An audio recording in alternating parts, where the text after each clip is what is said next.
Bismillahirrahmanirrahim. Assalamualaikum warahmatullahi wabarakatuh. Alhamdulillahirabbil alamin. Assalatu wassalamu ala asyrafil anbiya'i wal mursalin sayyidina Muhammadin wa ala alihi wa ashabihi ajma'in. Allahumma la sahla illa ma ja'altahu sahla wa anta taj'alul hazna idza syi'ta sahla. Sahilana umurana bi rahmatika ya arhamar rahimin. Alhamdulillah, insyaallah pada kesempatan ini kita akan melanjutkan lagi pertemuan kita dan pembahasan kita, di mana kita akan membahas tentang ilmu Quran. Kita berpatokan pada kitab Al-Bidayah fi Ulumil Quran, dan dalam kitab ini insyaallah kita sudah masuk pada pembahasan yang ke-10, atau kalau pertemuan berarti pertemuan yang ke-15 insyaallah. Situ tertulis di kitab halaman 19 yang cetakan yang kita share di Telegram. Al-babul ashiru al-mantuq wal mafhum. Bab yang ke-10 tentang mantuq dan mafhum. Nah, di sini kita akan membahas tentang maknanya dahulu. Al-mantuqu, mantuq itu lughatan secara bahasa, mustaqqun min nataqa yantiqu. Secara bahasa dia disarikan dari sighah nataqa yantiqu. Maknanya apa? Dia bentuk isim maf'ul dari nataqa yantiqu. Maknanya adalah bayyana wa takallama. Nataqa berarti maknanya berbicara atau menjelaskan. Itu secara bahasa. Kemudian mafhum secara bahasa itu maknanya adalah arafa, diambil dari kata-kata fahima, bentuk atau sighah isim maf'ul dari kata-kata fahima, mafhum, fahima yafhamu, fahim, mafhum, fahman. Yang makna dari mafhum atau fahima itu artinya arafa, mengetahui, atau adroka, memahami, dan semisalnya. Itu secara bahasa. Kita kembali ke mantuq. Mantuq secara bahasa artinya berbicara atau menjelaskan. Nah, secara istilah di sini disebutkan ad-dhabitul awal wa fihi arba'atu dhawabita, dan dalam pembahasan ini ada 4 dhawabit, panduan. Ad-dhabitul awal, panduan yang pertama, kaidah yang pertama itu berkenaan dengan mantuq, pengertian mantuq secara istilah. Al-mantuqu, mantuq adalah ma dalla alaihi lafzu fi mahallin nutqi, sebuah lafaz yang dalla alaihi, menunjukkan atas suatu makna, fi mahallin nutqi, yang maknanya itu ada di nuteknya, ada di ucapannya. Itu secara pengertian secara istilah. Singkatnya, mantuq itu maknanya apa? Mantuq maknanya sebuah lafaz yang maknanya itu ada dan langsung dipahami di lafadznya. Itu namanya mantuq. Sedangkan mafhum, wal mafhum huwa adalah ma au ama ilaihi lafzu, sebuah lafaz yang mengisyaratkan kepada sebuah makna, la fi mahallin nutqi, yang maknanya itu tidak ada di ucapannya. La fi mahallin nutqi, yang tidak ada di tempat nutuknya, tempat ucapannya itu enggak ada. Nutuk itu artinya ucapan. Nah, singkatnya, mantuq berarti sebuah lafaz yang maknanya itu ya arti lafadznya. Jadi lafadznya itu langsung kita pahami lafaz yang mengandung makna yang terlihat di lafadznya itu. Kalau mafhum berarti ada lafaz tapi pemahamannya itu diambil dari makna tersirat dari lafadz itu. Itu kalau mafhum. Gitu. Itu pengertiannya secara istilah. Nanti dengan contoh akan lebih mudah dipahami. Sekarang kita masuk pada ad-dhabitus tsani. Panduan yang kedua.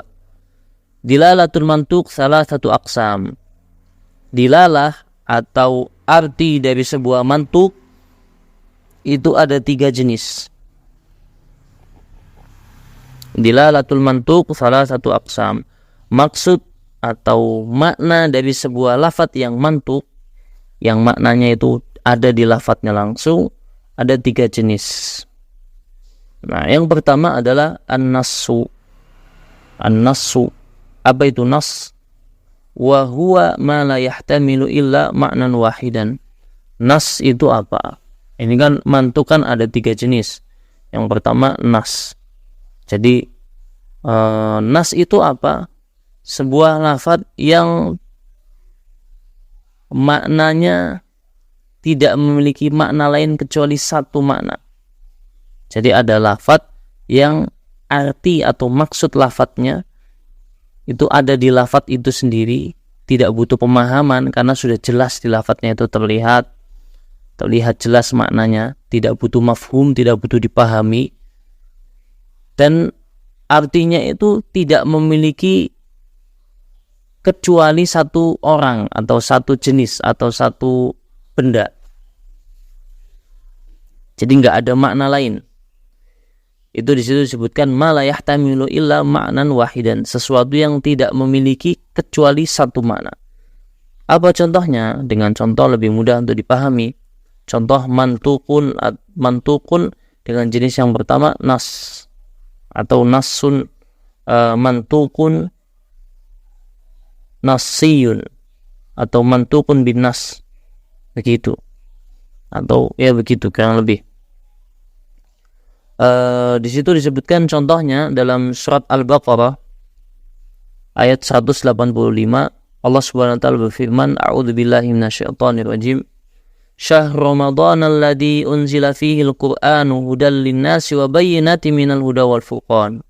Huna, dalam masalah ini di situ ada kalimat syahru Ramadan. Pertanyaannya, apakah bulan Ramadan memiliki makna lain selain bulan Ramadan yang kita tahu, sebuah bulan yang mulia yang ada di setiap tahun itu? Ini namanya nas. Kenapa disebut nas? Karena kalimat syahr Ramadan maknanya langsung kita pahami dari teksnya. Tidak butuh pemahaman yang dalam, tidak butuh pemahaman tafsiratnya, tidak butuh. Karena sudah jelas syahr Ramadan, bulan Ramadan, artinya sudah jelas di lafadznya, itu namanya mantuq. Dan dia bersifat nasun. Artinya apa? Bulan Ramadan tidak memiliki teman yang lainnya, tidak ada bulan Ramadan yang semisal. Begitu, tidak ada bulan Ramadan yang semisal, karena bulan Ramadan ya cuma satu kali dalam setahun gitu, sehingga disebut sebagai nas. Itu yang pertama. Yang kedua, az-zahiru. Az-zahir. Apa itu zahir? Sebuah lafadz mantuq yang maknanya langsung ada di teksnya, ada di lafadznya. Apa jenisnya? Zahir. Apa itu zahir? Wa huwal mutabadiru ila dhihni inda sima'il lafadz. Zahir itu apa? Zahir adalah sebuah lafadz mantuq yang mutabadir ila dhihn. Mutabadir itu maknanya langsung terpikiran, ila dhihn, ke pikiran kita itu, inda sima'il lafadz, ketika mendengar sebuah lafadz, bahwa ya maksudnya itu, maksudnya makna itu. Di sini pengertian yang ditulis oleh penulis sebenarnya tidak begitu masyhur. Kenapa? Karena ada pengertian lain yang lebih masyhur. Itu disebutkan di usul fikih, di luar rokot disebutkan bahwa zahir itu apa? Mahtamala ala ma'nain ahaduhuma arjah minal akhar. Zahir itu suatu lafadz yang punya dua makna, tapi salah satu maknanya ada yang lebih mudah dipahami, lebih sering dipahami. Contohnya di sini disebutkan dalam surat An-Nasr, surat juz 30 itu ada surat An-Nasr. A'udzubillahi minasyaitonirrajim. Bismillahirrahmanirrahim. Idza jaa nasrullahi wal fath. Dan apabila datang pertolongan Allah dan pembukaan.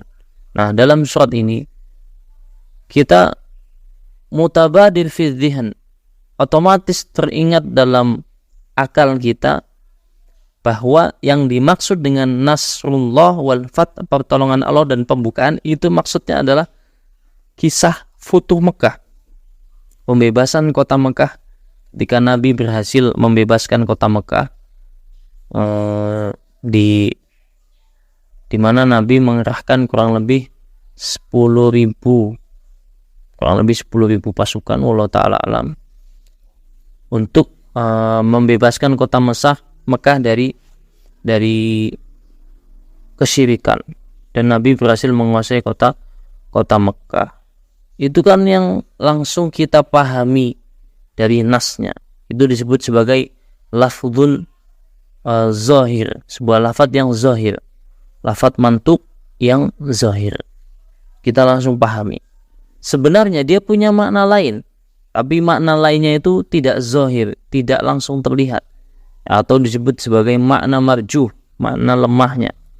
Yaitu apa? Yaitu kemenangan Allah yang lain. Kemenangan Allah yang lain, di situ disebutkan nasrullah wal fath. Kan kemenangan Allah dan pembukaan futuh yang Allah berikan kan banyak. Di antaranya kemenangan Allah. Di antara kemenangan Allah, misalkan perang Badar, itu kan bagian dari kemenangan Allah. Tapi dalam ayat ini konteksnya marjuh, maknanya marjuh.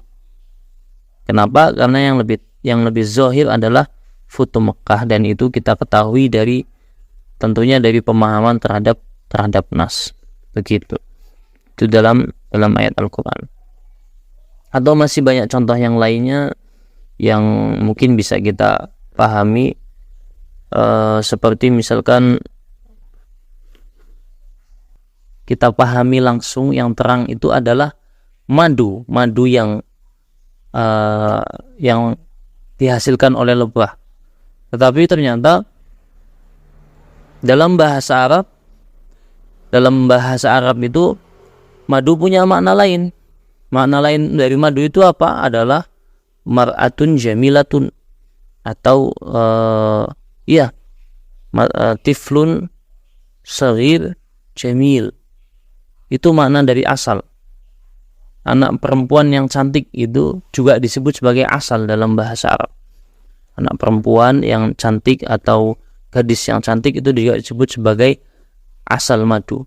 Tapi yang sering kita pahami kan asal maknanya adalah madu yang obat yang dihasilkan dari lebah. Itu makna zahir dan makna marjuh, rajih marjuh, gitu. Makna yang kuat dan makna yang lemah, itu zahir. Sekarang kita masuk yang ketiga, al-mu'awwal. Apa itu mu'awwal? Mu'awwal wa huwa ma humila lafzuhu 'alal makna al-marjuhi lidalilin yaqtadihi.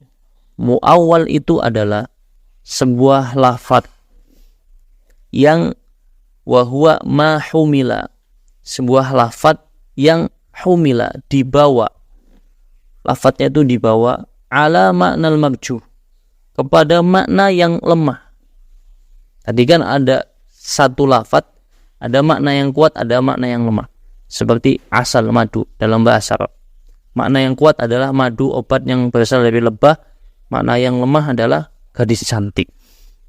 Nah, mu'awwal itu singkatnya lawan dari zahir, yaitu ma humila lafzuhu 'alal ma'nal marjuh li dalilin yaqtadihi. Sebuah lafadz yang maknanya itu yang benar,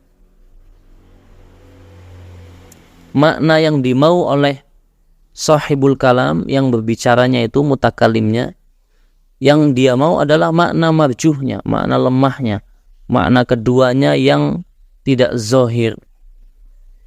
Kenapa? Lidalilin, karena ada dalil lain yang mengisyaratkan itu, bahwa maknanya bukan makna zahirnya tapi makna lemahnya, yaqtadihi, yang sesuai dengan hal kondisi lafaz tersebut. Itu makna dari muawwal.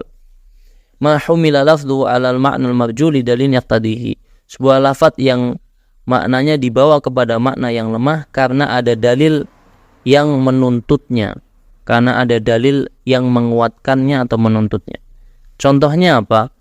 Contohnya misalkan dalam surat Yusuf. Dalam surat Yusuf ayat 82 disebutkan, A'udzubillahi minasyaitonirrajim. Was'alil qaryatal lati kunna fiha. Dan tanyalah kepada desa yang sebelumnya kita singgah di situ. Nah, di situ kan kalimatnya was'alil qaryah, tanyalah desa. Nah, sedangkan kita tahu desa itu kan benda mati, kumpulan dari bangunan-bangunan. Apakah mungkin kita bertanya kepada tembok, bangunan-bangunan, rumah-rumah? Tidak mungkin. Sehingga makna zahirnya was'alil qaryah, tanyalah desanya, bangunannya, temboknya. Itu makna yang zahir yang terlihat di dalam lafaz tersebut. Tapi itu ternyata enggak, bukan itu yang dimau. Ternyata maksudnya adalah makna tersiratnya, makna lemahnya, yaitu was'al ahlal qaryah, tanyalah penduduk desa. Itu namanya muawwal. Was'al ahlal qaryah, tanyalah penduduknya, karena kita tidak mungkin menanyai benda mati. Yang kita tanya adalah penduduk desanya. Begitu. Itu tentang mantuk, pembagian lafaz-lafaz mantuk. Seperti itu. Lafaz-lafaz yang maknanya sudah terlihat dari lafaznya, atau maknanya dan lafaznya itu sama. Lafaznya itu ya maknanya. Itu namanya mantuk. Nah, sekarang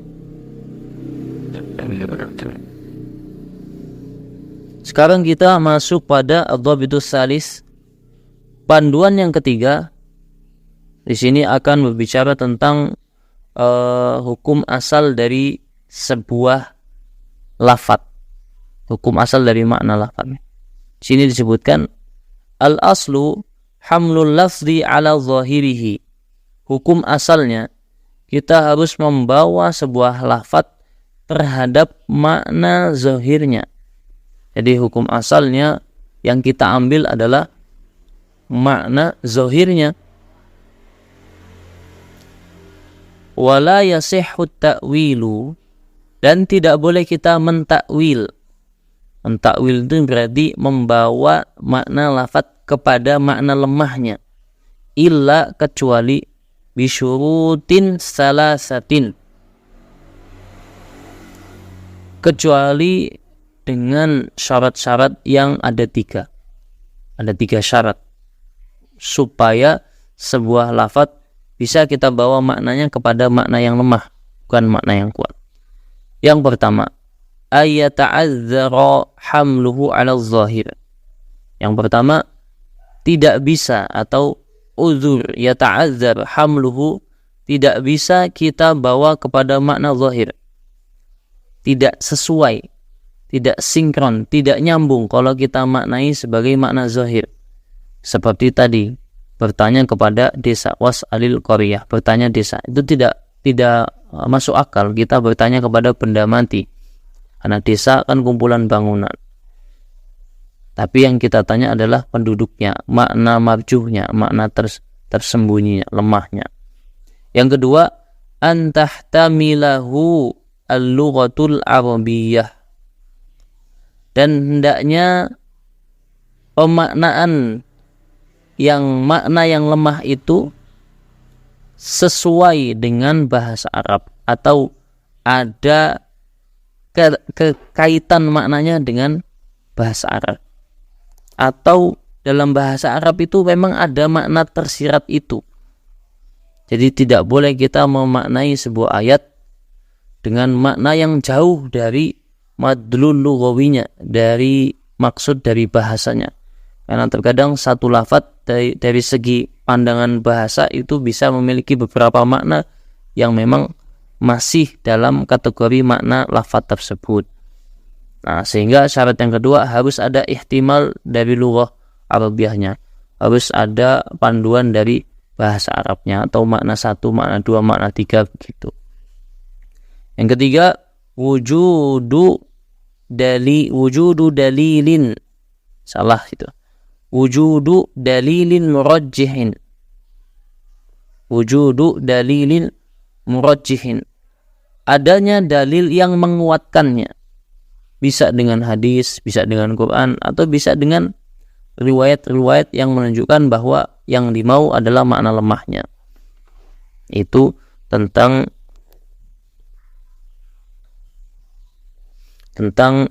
syarat-syarat sebuah lafaz boleh ditakwil atau dibawa kepada makna lemah.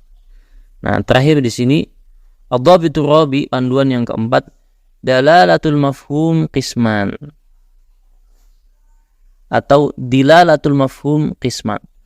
Maksud dari lafaz mafhum itu ada dua. Tadi kita sudah bahas bahwa mafhum itu suatu lafaz yang maknanya itu tidak di lafadznya, tapi di pemahamannya. Jadi ada lafaz, kita harus pahami dulu, baru kita maksud arahnya kemana. Lafadznya itu kalau dibaca saja tidak menunjukkan maknanya secara utuh. Itu namanya mafhum. Sebuah lafaz yang maknanya tidak jelas harus dipahami, sehingga makna yang dimau adalah mafhum, makna yang dipahami dari lafaz, bukan lafadznya langsung yang bisa memberikan makna zahirnya. Begitu. Jadi dalalatul mafhum qisman. Maksud dari mafhum ada dua. Mafhum itu ada dua. Yang pertama mafhumul muwafaqah. Pemahaman terhadap nas yang sesuai dengan konteks lafadznya, masih ada kesesuaiannya. Wa huwa ma yuwafiqu hukmuhu al-mantuq. Dan dia adalah apa-apa yang sesuai hukumnya dengan lafadz mantuknya. Jadi mafhumnya masih sesuai dengan makna lafadznya, mantuknya. Contohnya apa? Di sini kita ambil satu contoh dan bisa diolah ke dua makna. Dalam surat Al-Isra ayat 23, di situ disebutkan tentang berbakti, tentang berucap kepada orang tua. A'udzubillahi minasyaitonirrajim. Fala taqul lahuma uffin wala tanharhuma wa qul lahuma qawlan ma'rufa. Dan janganlah kalian mengucapkan kepada kedua orang tua. Nah, di situ kan mantuknya, makna lafadznya, mantuknya adalah jangan berucap Itu kan ucapan begitu. Nah, ternyata mafhumnya enggak seperti itu. Makna mafhumnya itu lebih luas daripada itu. Yaitu apa? Jangan menyakiti orang tua sedikit pun, baik dengan lisan maupun perbuatan. Itu makna mafhumnya. Dan ini muwafaqah, mafhumul muwafaqah. Makna pemahaman yang masih sesuai dengan makna mantuknya. Karena kata itu maknanya menolak atau memberikan respon negatif. Jadi masih sesuai. Begitu. Yang kedua, mafhumul mukhalafah. Ada mafhum mukhalafah. Pemahaman yang bertentangan atau berkebalikan dari mantuk. Wa huwa ma yukhalifu hukmuhul mantuk. Dan dia adalah pemahaman yang berlawanan hukumnya dengan mantuk. Contohnya bagaimana?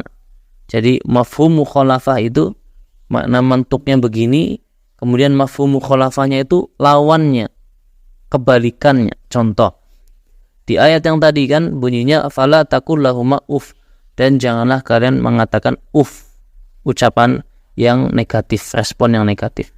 Mafhum muwafaqahnya kan adalah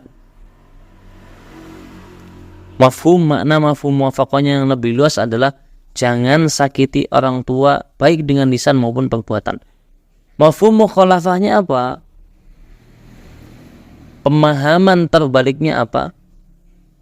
Berbaktilah kepada kedua orang tua, baik dengan lisan maupun dengan perbuatan. Itu namanya mafhum mukhalafah, pemahaman kebaliknya. Nah, itu dipahami dari mana? Dari nas. Kalau di nas dikatakan, dan janganlah merespon negatif dengan apalagi dengan perbuatan, nggak boleh. Berarti kan makna kebalikannya adalah berbuat baktilah kepada kedua orang tua, baik dengan lisan maupun dengan ucapan. Itu disebut sebagai mafhumul mukhalafah. Ya, semoga bisa dipahami materi kita. Intinya mafhum dan mantuk, atau mantuk dan mafhum itu sebuah lafadz. Kalau mantuk sebuah lafadz yang langsung lafadznya ya artinya ya maknanya di lafadz itu. Sedangkan mafhum adalah sebuah makna yang dipahami dari lafadznya, yang tidak sesuai dipahami dari lafadznya. Jadi kalau lafadznya saja itu tidak begitu kuat mafhumnya, pemahamannya. Begitu. Intinya begitu. Semoga bermanfaat. Assalamualaikum warahmatullahi wabarakatuh.